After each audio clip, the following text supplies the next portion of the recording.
So as we drive across the United States, I presume many of you maybe have done that. How many? Just out of curiosity. Taking a drive across the country, yeah.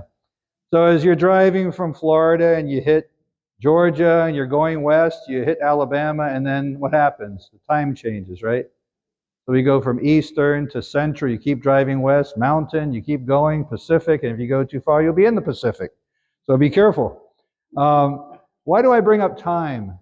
Because that particular time that I'm talking about is a time that we basically go by on this earth, right? We're here at Mass because Mass is at 9 a.m., right?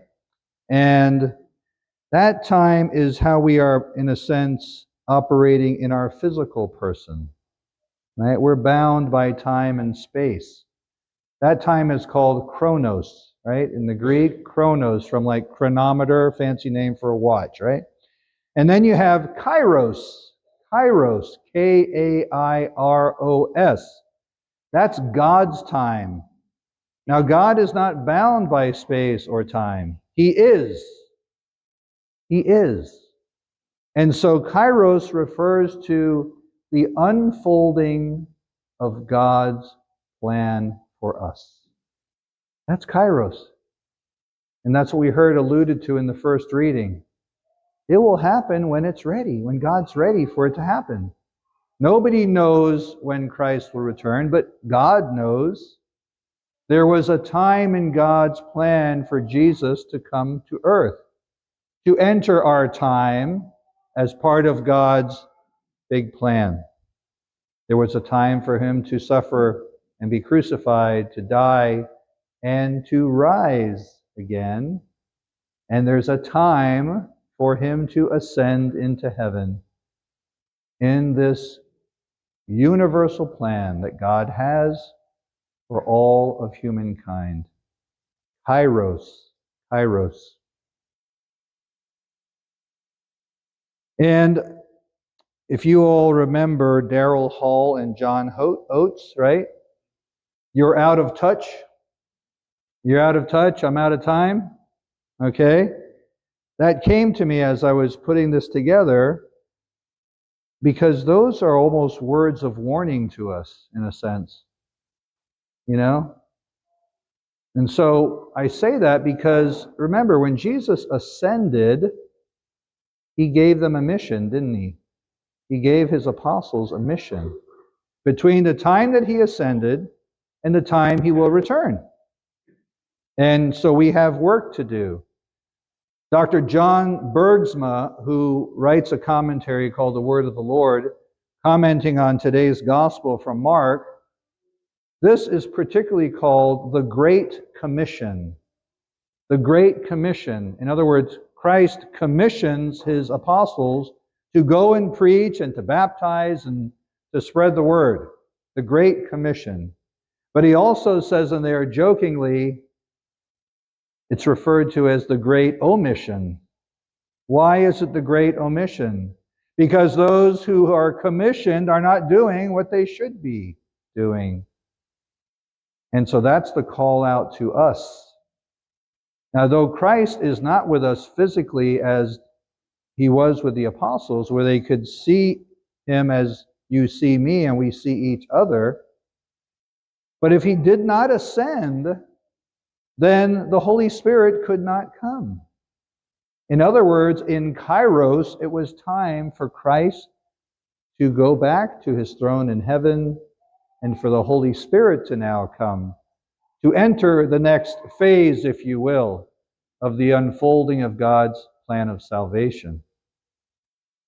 The beautiful thing of this whole thing is that he took our humanity into heaven.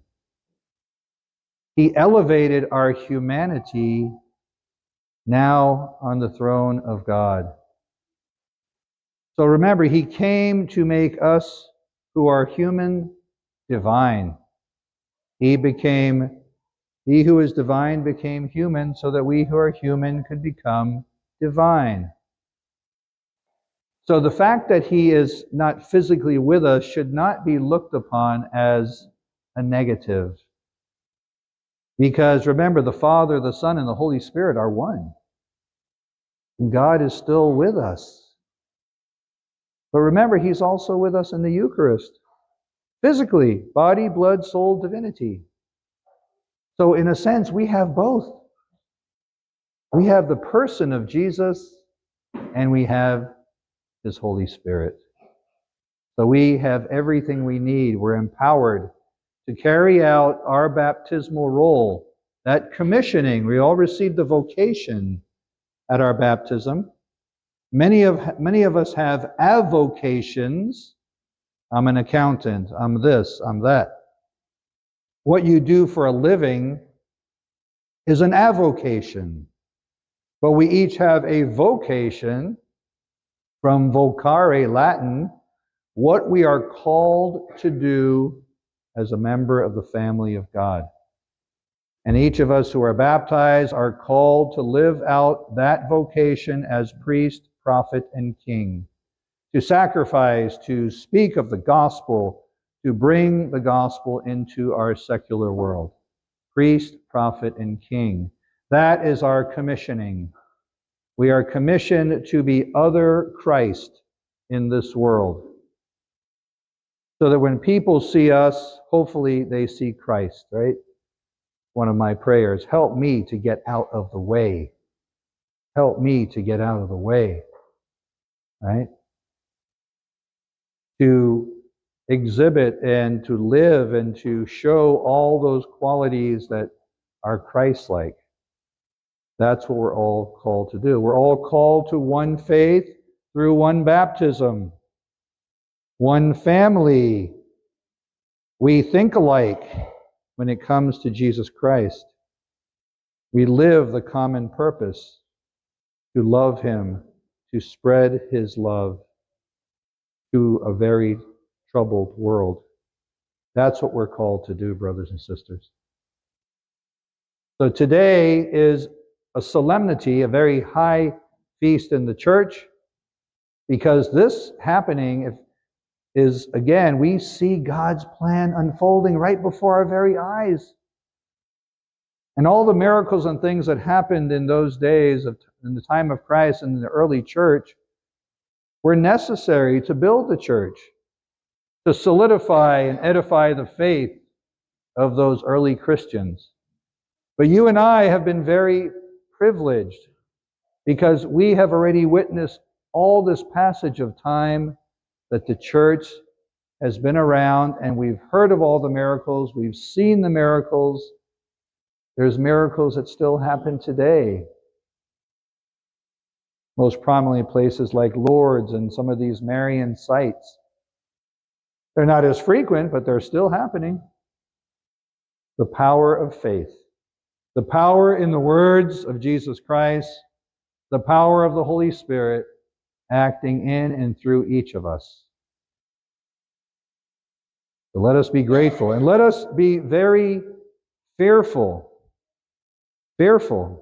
almost vigilant, that when Christ returns, and none of us know when that is, when that will be, but we surely don't want to hear this: you're out of touch. And worse, for me to say, I'm out of time.